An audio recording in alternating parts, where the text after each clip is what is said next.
Masjid Raya Baitus Salam Bilimun Pondok Kelapa dibangun pada tahun 1982 bersamaan dengan berdirinya Yayasan Wakaf Baitus Salam oleh warga Bilimun.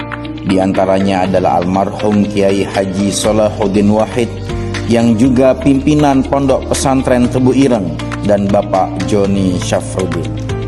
Pada awal mula berdiri, arsitektur desain masjid masih bercorak lama dengan pola atap segitiga seperti Masjid Demak.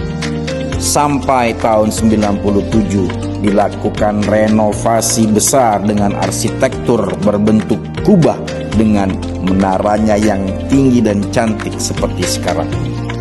Di tahun 1997 ini pula renovasi besar Masjid Raya Baitus Salam diresmikan oleh Gubernur DKI Jakarta Bapak Suryadi Sudirja yang dihadiri juga oleh para aparat di Provinsi DKI Jakarta. Dalam menjalankan visi dan misi dakwahnya, Masjid Raya Baitus Salam ingin menjadikan masjid sebagai pusat ibadah, dakwah, pendidikan dan pemberdayaan umat menuju masyarakat yang beriman, berilmu dan berakhlak mulia.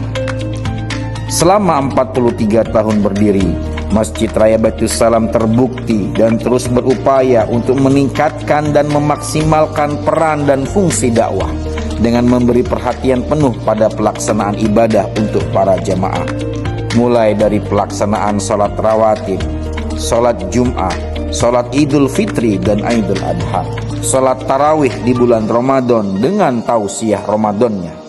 Selain ibadah mahdoh, Masjid Raya Baitus Salam juga memperhatikan pengajaran yang dilakukan dalam bentuk ta'lim, kajian rutin Ahad subuh, kajian majelis ta'lim ibu-ibu, Iqra dewasa, taman pendidikan Al-Quran untuk anak-anak dan remaja.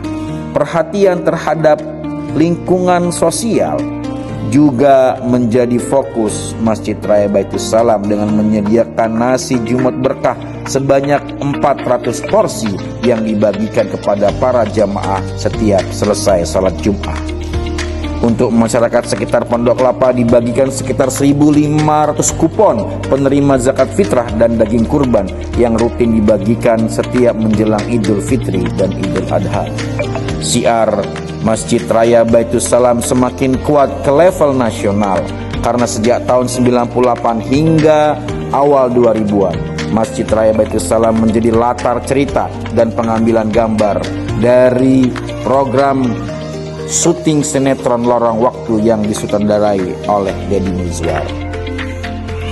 Menyadari tentang kebutuhan dakwah yang besar, yayasan terus mengoptimalkan sarana dan prasarana Masjid Raya Baitus Salam agar jamaah bisa menjalankan ibadahnya dengan nyaman. Dimulai dari ruang masjid itu sendiri yang berkonsep di lantai 2 yang terbuka, penyediaan tempat wudhu dan toilet yang bersih dan memadai, karpet masjid yang hangat, perpustakaan, lift yang memudahkan jamaah lansia, lahan parkir yang cukup luas hingga kantor sekretariat, ruang rapat dan ruang serbaguna yang dapat digunakan untuk melayani para jamaah dan umat. Untuk pendidikan anak usia dini, masjid ini juga sudah termasuk Masjid Rahmah Anak karena menyediakan pendidikan formal anak yaitu TK Islam Baitus Salam dengan sarana dan lahan bermain yang cukup luas. Atas izin Allah, semoga Masjid Raya Baitus Salam ini selalu dalam lindungan Allah Subhanahu wa taala dan mampu terus berdakwah menyebarkan nilai-nilai Islam dan menjadi masjid yang ramah untuk semua aspek dan jamaah.